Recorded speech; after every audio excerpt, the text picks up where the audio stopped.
Assalamualaikum warahmatullahi wabarakatuh. Alhamdulillahirabbil alamin. Kita dapat berjumpa kembali dalam kesempatan kali ini.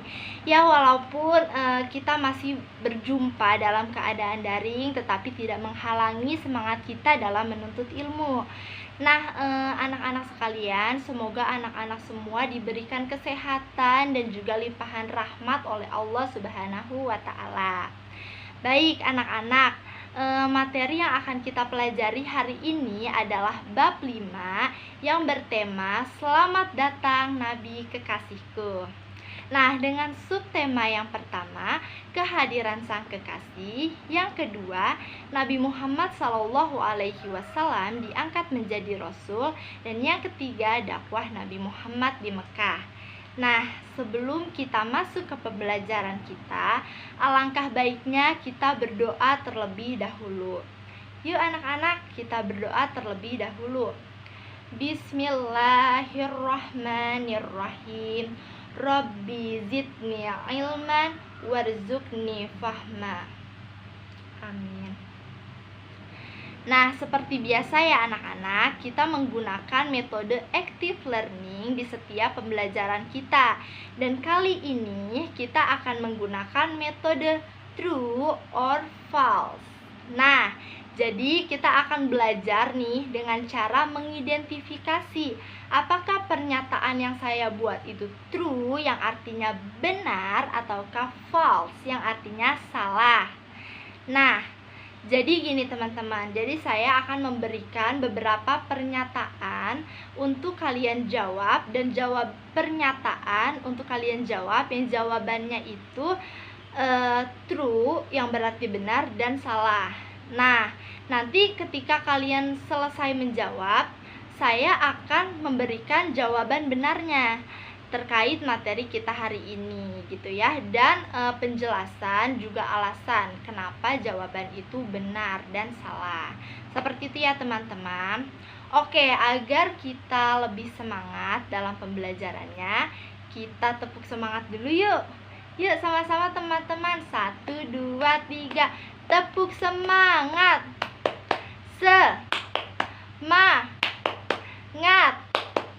Semangat. Hore. Oke, teman-teman semua, mari kita lanjut ke pernyataan yang pertama. Pernyataan pertama yaitu Nabi Muhammad SAW lahir pada hari Senin 12 Rabiul Awal. Ayo, true or false? Ya, jawabannya true, benar. Jadi Nabi Muhammad SAW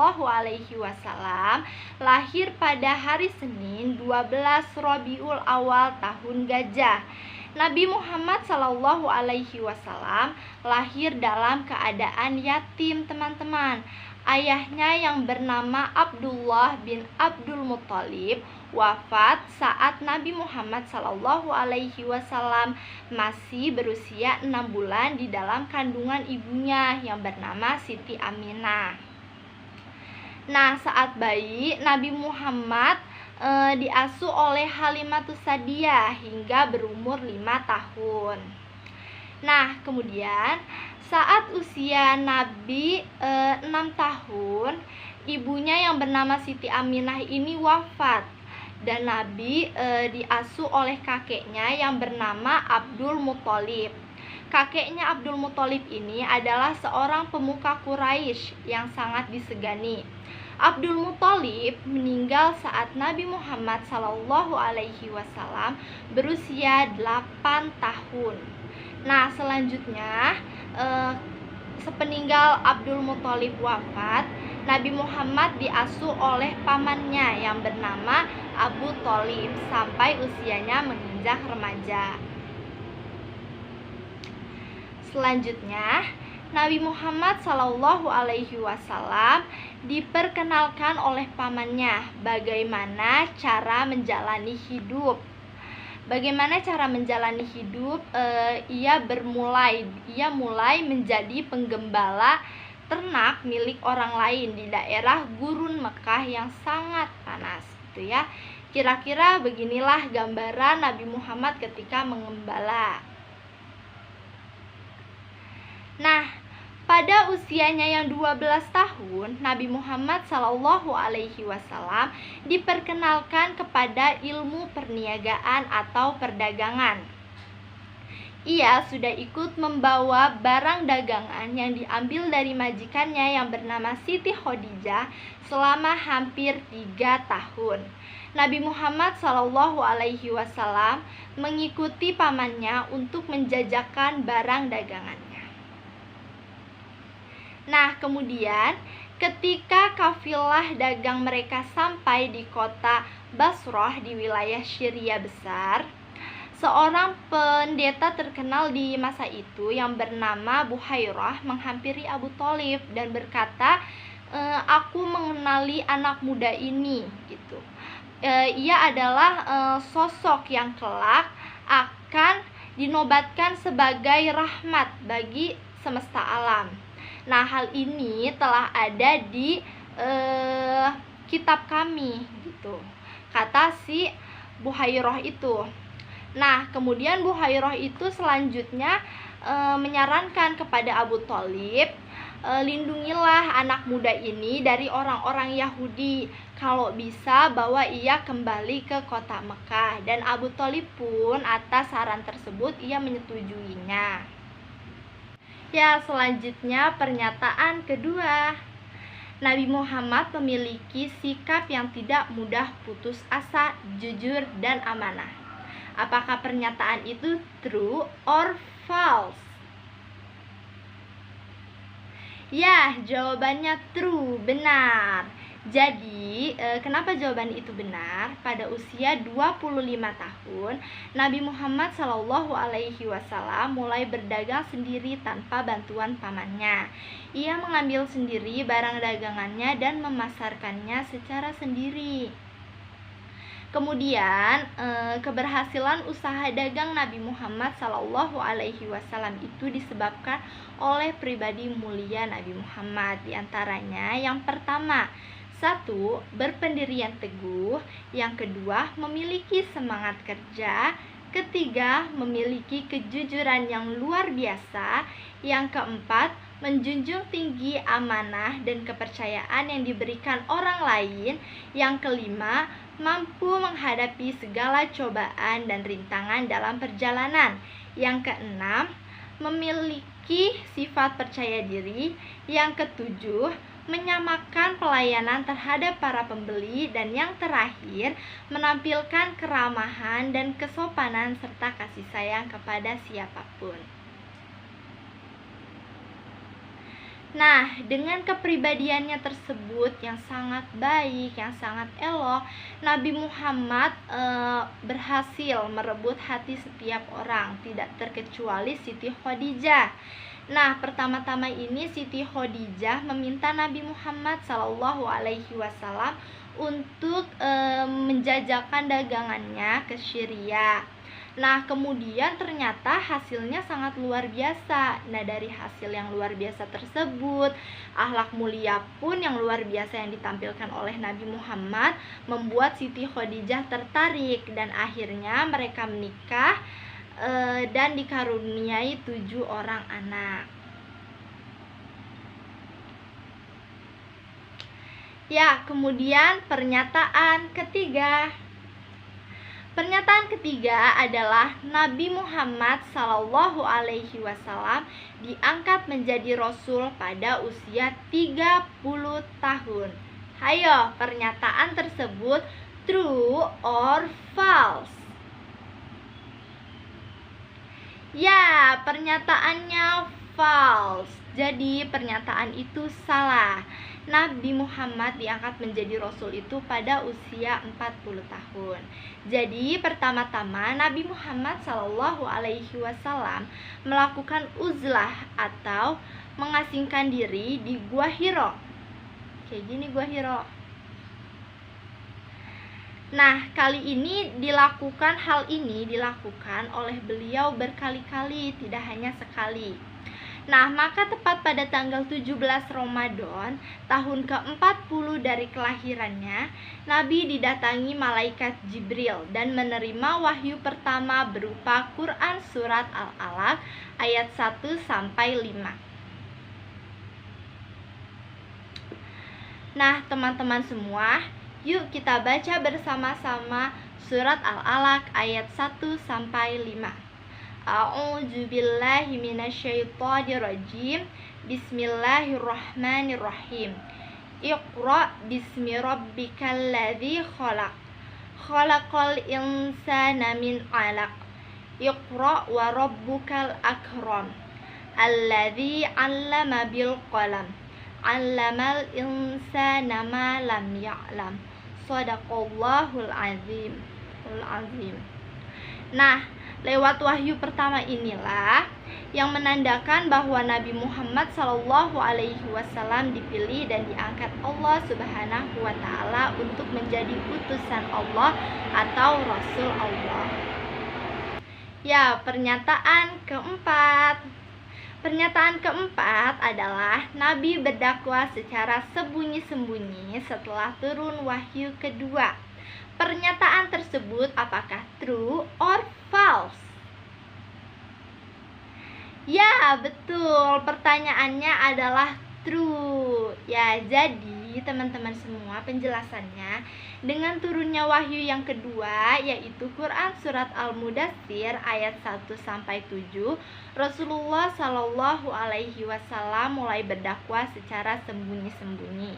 Nabi pertama-tama mengajak orang-orang terdekatnya dahulu dengan tujuan agar mereka lebih dulu percaya kepada seruannya dan mengikutinya. Nah, tempat pertama kali Nabi berdakwah itu adalah rumah Al-Arqam. Orang yang pertama kali memeluk Islam atau dikenal dengan As-Sabiqunal Awwalun adalah yang pertama Siti Khadijah, Abu Bakar, Ali bin Abi Thalib, Zaid bin Harithah, dan Ummu Aiman.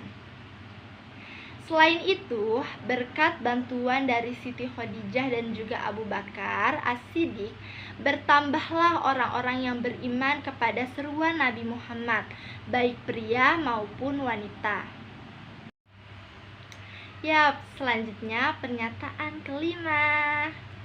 Pernyataan kelima adalah setelah turunnya surat Al-Hijr ayat 94 sampai 95, Nabi masih berdakwah secara sembunyi-sembunyi. Apakah pernyataan tersebut true ataukah false? Ya, jawabannya adalah false atau salah. Jadi, setelah turun wahyu yang ketiga, yaitu Quran surat Al-Hijr ayat 94 sampai 95 dan Asy-Syu'ara ayat 214 sampai 215 tentang memberi peringatan, Nabi Muhammad SAW mulai berdakwah secara terang-terangan. Nah, pertama-tama Nabi Muhammad SAW mengumpulkan sanak saudaranya dan orang-orang Mekah di kaki Gunung Sofa untuk mengajak mereka beriman kepada Allah Subhanahu wa Ta'ala. Nah, tetapi salah seorang pamannya yang bernama Abu Lahab bersikap sinis dan tidak mau menerima ajakan dan dakwah Rasulullah Sallallahu Alaihi Wasallam. Nah, kemudian sekarang adalah pernyataan yang terakhir, teman-teman. Nah, dalam berdakwah, beliau mendapatkan berbagai rintangan, baik dari keluarga maupun kaum Quraisy dan pihak luar. Apakah pernyataan tersebut true or false? Ya, pernyataan tersebut adalah true. Jadi jawabannya itu benar ya. Nabi mendapatkan banyak sekali rintangan dan juga banyak sekali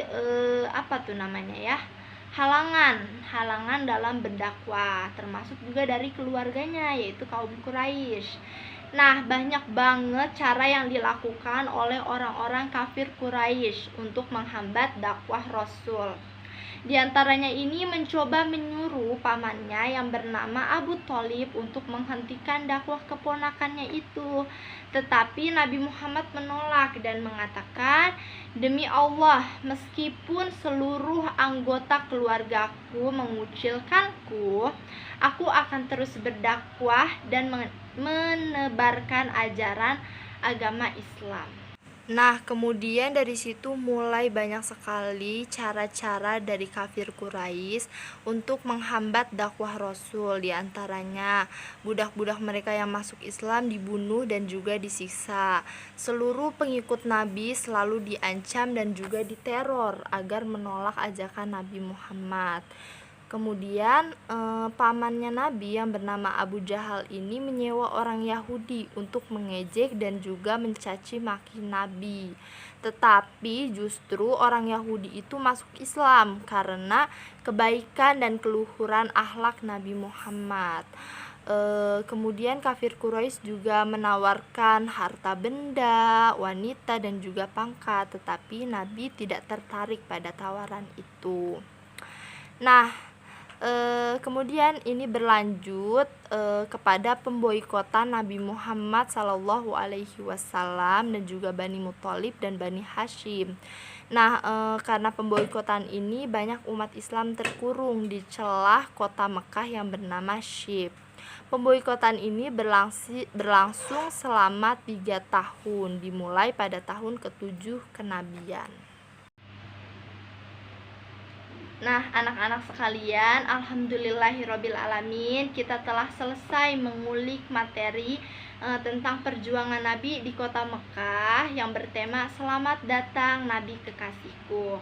Nah, dari pembelajaran ini, teman-teman semua, kita dapat mengambil hikmah tentang cara meneladani perjuangan Nabi Muhammad SAW di kota Mekah. Baik anak-anak semua, semoga apa yang kita pelajari hari ini dapat bermanfaat bagi keseharian kita semua. Amin ya robbal alamin. Nah, sebelum kita tutup pelajaran hari ini, alangkah baiknya kita membaca hamdalah secara bersama-sama. Alhamdulillahirabbil alamin. Nah, anak-anak, sekian penjelasan dari saya. Mohon maaf jika terdapat banyak kesalahan dan kekurangan. Lebih dan kurangnya mohon maaf. Wassalamualaikum warahmatullahi wabarakatuh.